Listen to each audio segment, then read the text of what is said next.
Hello YouTube, my name is Rob and this is my Rampaging Netflix review.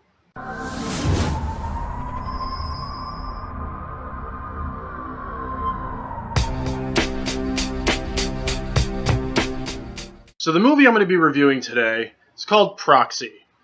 I saw the movie cover on Netflix and that's kind of what drew me in originally. It's just a black and red photo of a woman laying down and a fetus. Kind of caught my interest, so of course I read the synopsis for the film. The synopsis of the film basically just says a woman loses a child to a brutal attack, tries to figure out her life.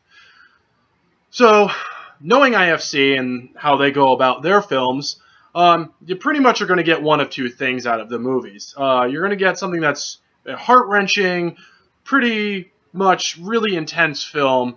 It's just going to grab your interest right off the bat, or you're going to get a horrific horror film with an obscene amount of graphicness. The Human Centipede being, two of those films. Going into this off of the description of the film on Netflix, I was not expecting something along the lines of The Human Centipede. I was expecting, a sad film, something that, really gripped me and, made me feel for the main character. In turn, I was proven wrong, very wrong, within the first 5 minutes of the film. I will not disclose anything that actually happens, but all I will say is fair warning. If you have a very weak stomach and you're a very sensitive person, do not watch this movie. On the scale of fucked up, Human Centipede being a more generally acceptable fucked up movie. A lot of people do watch it, a lot of people do enjoy it. I do own both, which I had said in a previous episode. Down to the more fucked up level of a movie that I refuse to watch ever again, which is Antichrist. That movie completely shook me to the fucking core and gave me nightmares for a month straight. Proxy lays smack dab in between the two. With that being said, I did enjoy this movie. I enjoyed it a lot, actually. The graphicness was definitely something that took me off guard. Like I said in the first 5 minutes of the movie, did not see it coming.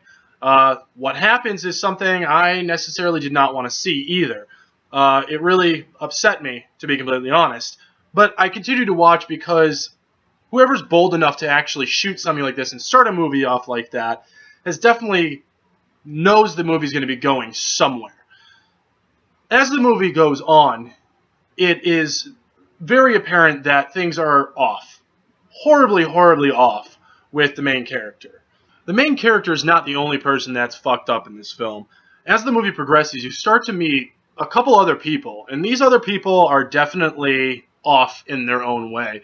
And it's proven very quickly that things are not what they seem. And that's one of the huge things that I took away from this movie, is that this movie is not just a reason to have something fucked up on film, something to shake people up.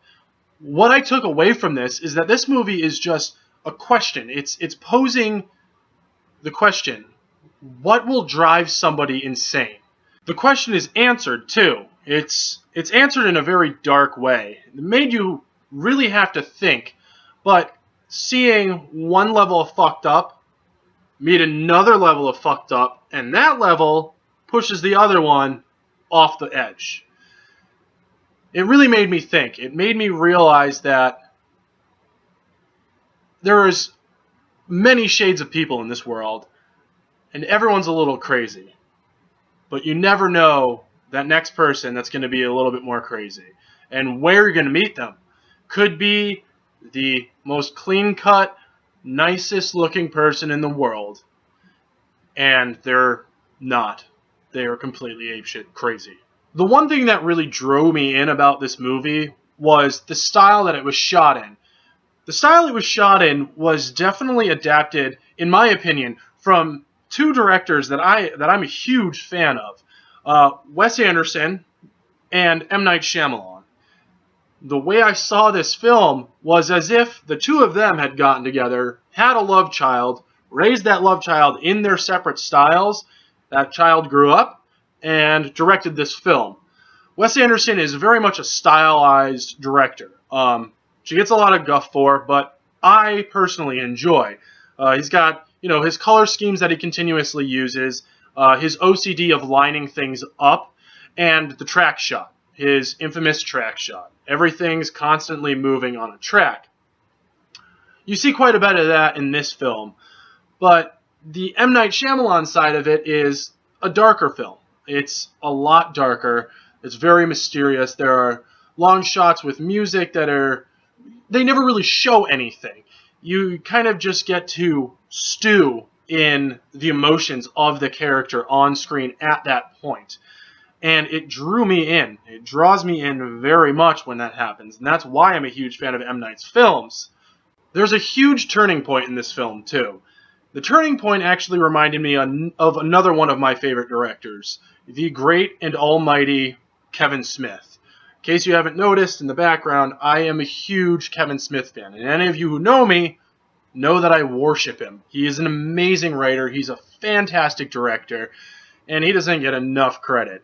That aside, he has done a horror movie. He's actually done two, the second of which has not been released yet. But the turning point in this film reminded me very much of Red State, in the sense that there is no actual main character. Anytime you believe there's a main character or someone's going to stay for an extended period of time, they don't. Just throw it out the window and forget anything you know about horror films, because this is not your typical horror film.